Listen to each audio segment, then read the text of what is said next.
Today I'm going to show you the unboxing of a what should be a Uni-T UT61E multimeter. So a while ago I got a Habotest multimeter to go along with my Fluke, and I thought, well, maybe I should get something in between. So I decided after scouring and searching and reading, I decided to get one of these Uni-T multimeters. So it arrived, came a long way across the world. Let's see what's in here. Where should I tackle this package?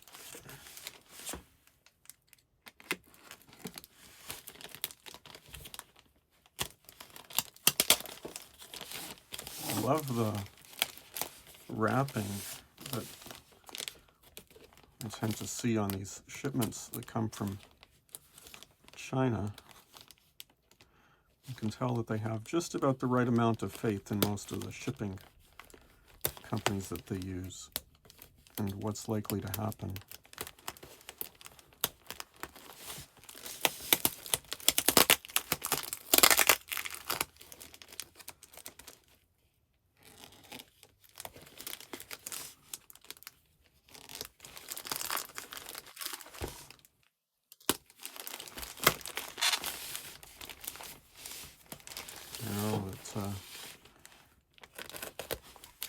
You're probably very excited to see me unwrapping the paper here.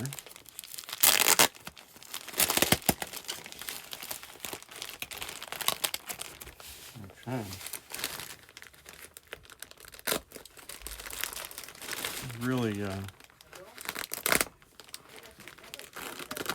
We've really done a good job of packing it in here.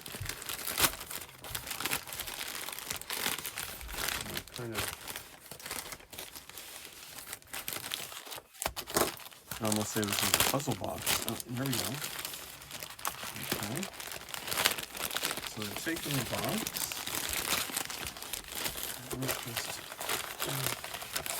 Okay, I don't know why I'm being so delicate.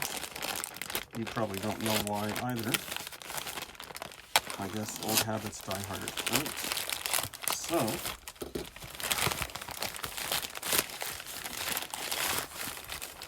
they're actually taking the box. And, they wrap the box in a layer of foam. So that's nice of them.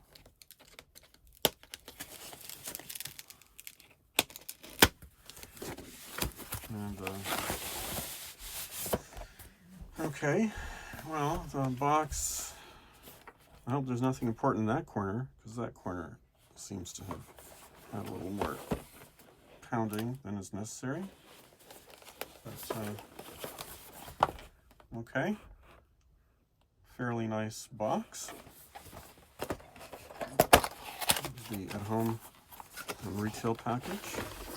Okay, so here we go. Come out of the box, and it looks like that corner I was worried about is okay. There's a, let's get this out of the way.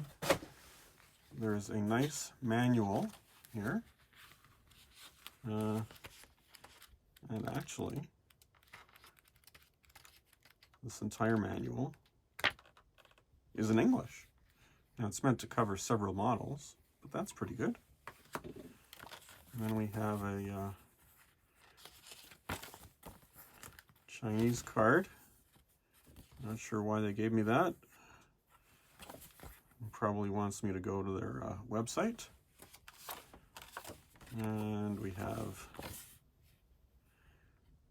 what I would guess is some kind of a certificate that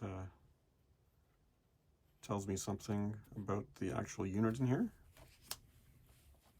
Okay, we have a socket. I think this looks like it's for testing transistors and maybe plugging in a thermocouple or something like that. So this might have to read what that's for. Then we have what I'm guessing is an RS-232 serial connection. That's exactly what you want in this day and age. And a set of test leads that are branded Uni-T. And they say that they are Cat 3 leads. They're missing the shroud on the tips. And we'll find out when we get to those what they do.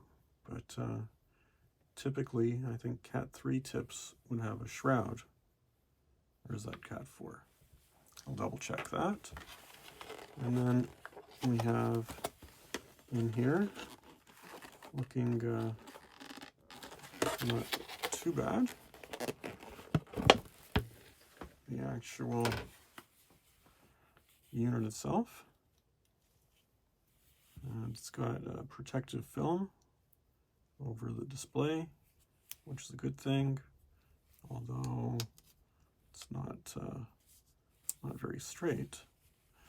And the rubber seems to be integral to the unit, and it looks like you can't store your probes on the back of the unit. We've got the stand-up bail there, that'll probably be fine.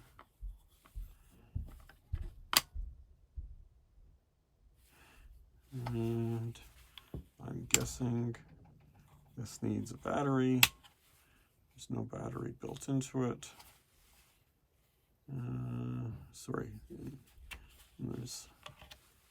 that's probably for the serial port to go in there. Should I want to use that? There's a ring there. I'm going to guess that's for some sort of a magnetic hook. And before I do anything else, I'm going to need to install the battery. But it doesn't look like the rubber there is meant to come off. So it's just for visual appearances, although it does have a nice feel to it. It feels pretty much the same as the rubber surround on the Fluke, although on the Fluke it does come off. So, okay. So the next thing we have to do is get some batteries in here.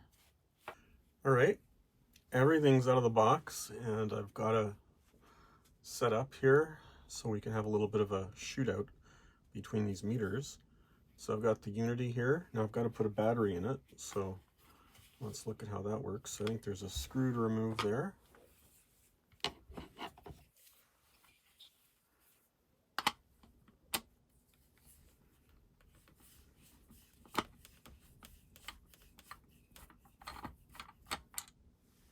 Okay, so I'll note that it's a standard plastic screw as opposed to a machine screw. And so that means that screw hole is going to get chewed up pretty quickly if we have to change the battery too often. And I'm expecting that the battery will probably need to be replaced a few times over its lifespan. So it's a little disappointing to see a plastic screw as opposed to a metal screw with a metal reinforcement there, but it is what it is. So it takes a single 9-volt battery. Oops. Okay, well, dropping the battery on the floor doesn't help. Okay, let's put the battery in. Let's just make sure it turns on. Oh yeah, good. So let's seal that up.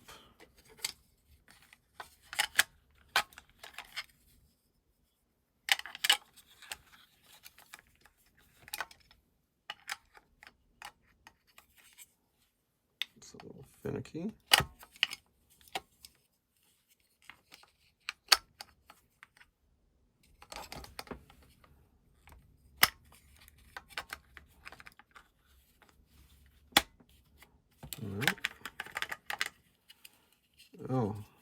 if you do it that way.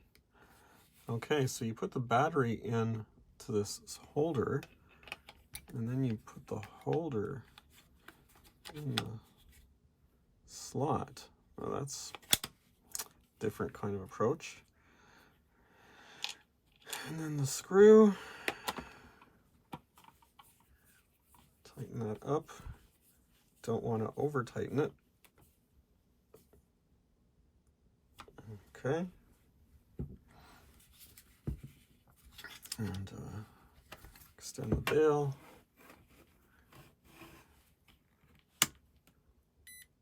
Turns on, has a nice little beep, I guess, that's fine.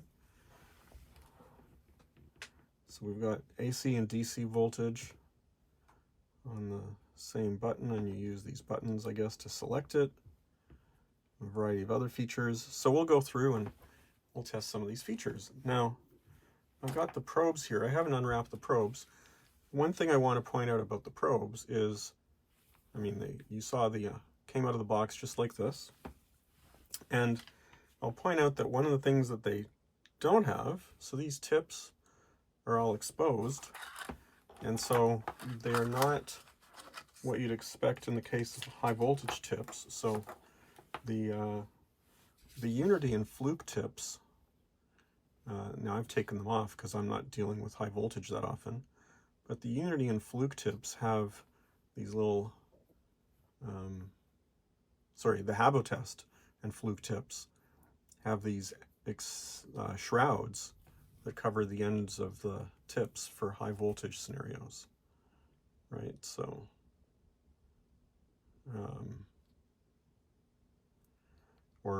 for higher safety ratings, I guess, for high voltage scenarios. So, so that's something else to note. Okay. So we don't need those right now, and we'll take this off. All right, let's connect our probes. Need to get the end piece out there, the end piece out there, and put that there. Now, oh, these are nice. You can tell they're angled a little bit, so they're not a pure right angle. So they're come off at an angle. Okay. So let's do a couple of really simple tests first. We'll do the continuity. That's a very simple one. So continuity here is on the blue. Okay, so that's continuity. Got the probes here. Now what I recall, well, you'll see this in a minute.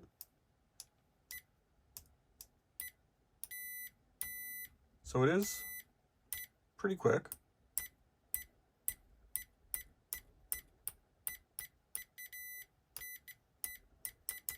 Pretty quick, but I think the Fluke kind of has a bit of a record for continuity here. So if we do turn the Fluke onto continuity,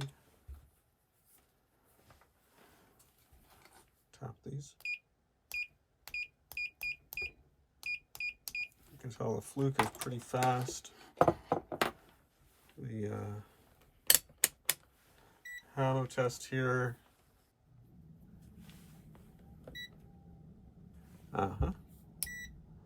okay.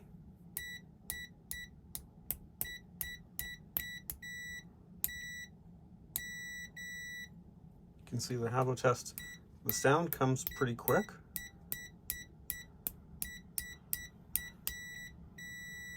It takes a while till it lights up. And then back to the Uni-T.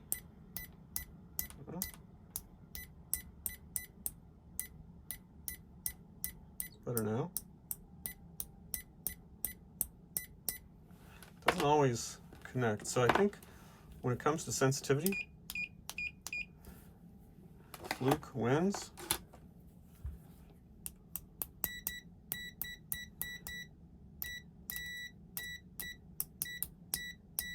Habotest. Well, Habotest and Unity are about the same.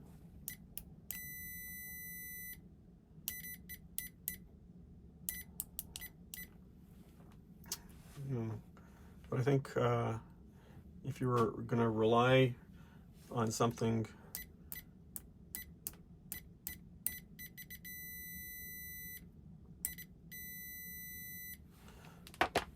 I think the Unity, sorry,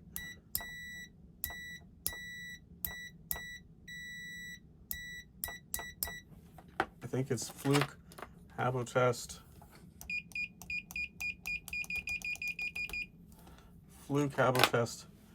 Unity. The Habotest and the Unity seem very similar.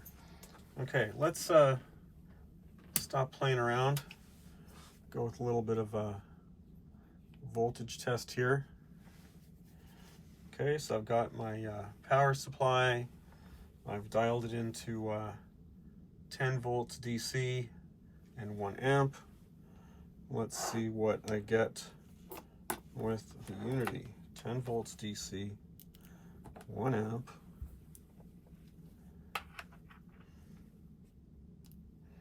Okay, let's turn it on.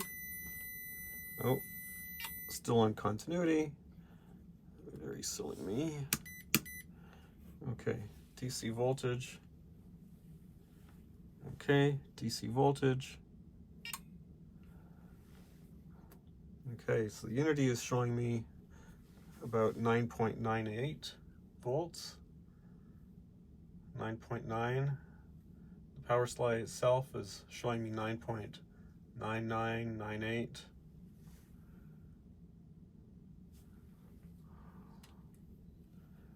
And let's look at what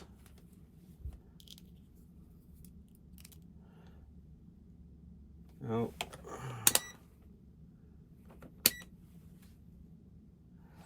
Okay, so the Habotest, interestingly enough, is showing me 10 volts even, a little closer to what the power supply is. And the good old Fluke here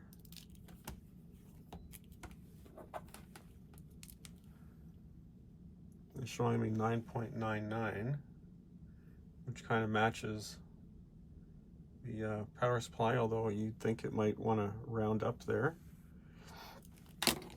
Let's go back to the Unity.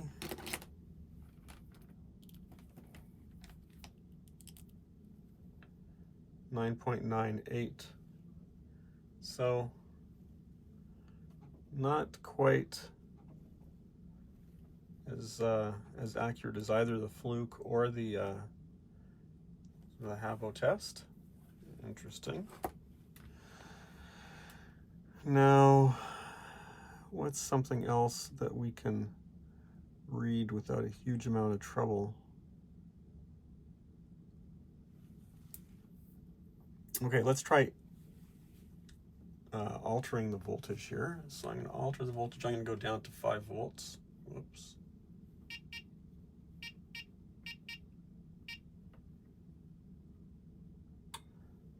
Volts. Unity is looking at 4992. The power supply itself is showing 4999. If I go over to the Habotest,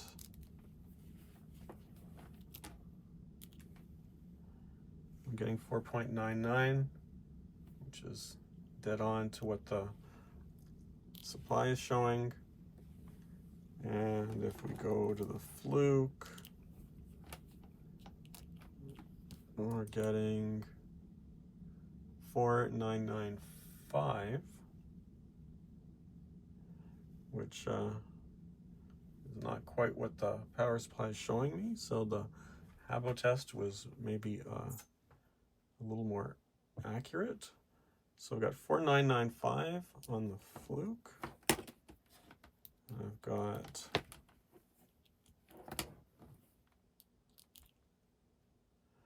4992 on the Uni-T. So I think in this, at the 5-volt range, the Habotest is certainly doing best, followed by Fluke, and then the Uni-T kind of coming in last. So now I'm going to try out the milliamp range. So I've got, now one of the things, so I've got the Uni-T here. It's hooked up for milliamps and it's connected to the power supply. So I've dialed in 5 volts and 100 milliamps, 0.1 amps. So if I turn that on, the Uni-T shows me 100.21. The power supply itself is showing me exactly 100 milliamps. Okay, so let's remember what we got there. 100.21. Now, I just need to switch around the meter here for milliamps.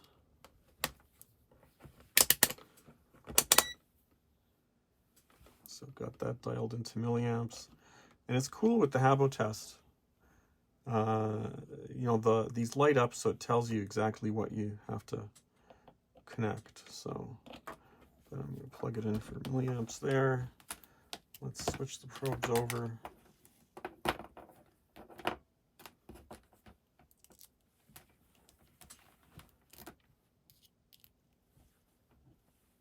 Okay, we'll turn on the power.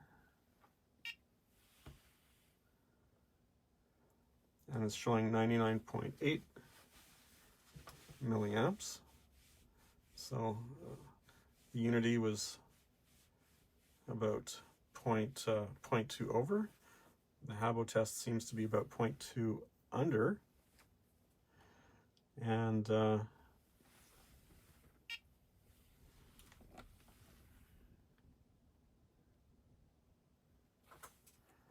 let's switch over the Fluke. So the Fluke doesn't have a dedicated milliamp range,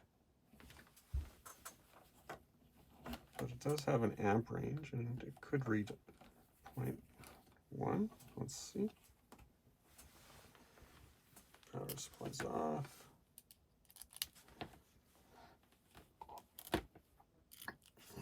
Okay, those are hooked up. And let's turn on the power. 0.100. Doesn't have any other accuracy, but it's not low like the Habo. So when it comes to measuring the milliamps, the Fluke seems to be the best. The Uni-T, Habotest, I think they're tied. So I guess in terms of accuracy, a bit of a mixed bag. I think the Habotest has done the best on the voltage measures. The Fluke has done the best on the amps here. All in all, I'm kind of, I spent a huge amount of time doing research about what to get as a third meter before getting this Uni-T, and it's kind of come in third here so far, I have to say. Now there are some other features that I have to try out with the Uni-T. They'll have to come in a part 2 review. Let's turn the amps off there. It's got this plug-in unit that you can use to plug in a temperature sensor or test transistors and stuff like that. Lots of little contacts there. So maybe that'll be interesting. But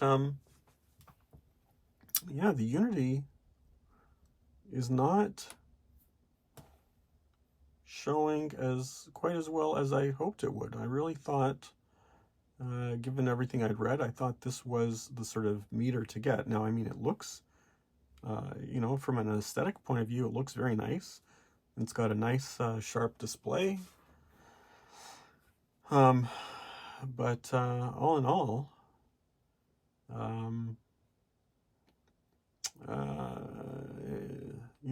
the Fluke is the Fluke's an expensive meter, and I think everybody probably watching this video knows the terrific reputation the Flukes have. The Habotest is not an expensive meter, and it's performed really super well. The only negative with the Habotest is that it's kind of large in your hand. And then the Uni-T, well, I will be using these, but you know, then there's also the test of turning the dials, right? And well, not too bad. Kind of moves around a bit. You know, the Fluke moves around a bit too. The Habotest, I have to tell you, the Habotest is very solid. I think in the scheme of things, these are probably all pretty decent in the scheme of things, but the Habotest, even though this is a Uni-T review, I know that, the Habotest, I have to tell you, this is really turning out to be a really fantastic choice in terms of a cost-effective meter. The Uni-T with the red looks a little cooler, maybe a little more attractive. 22,000 counts, but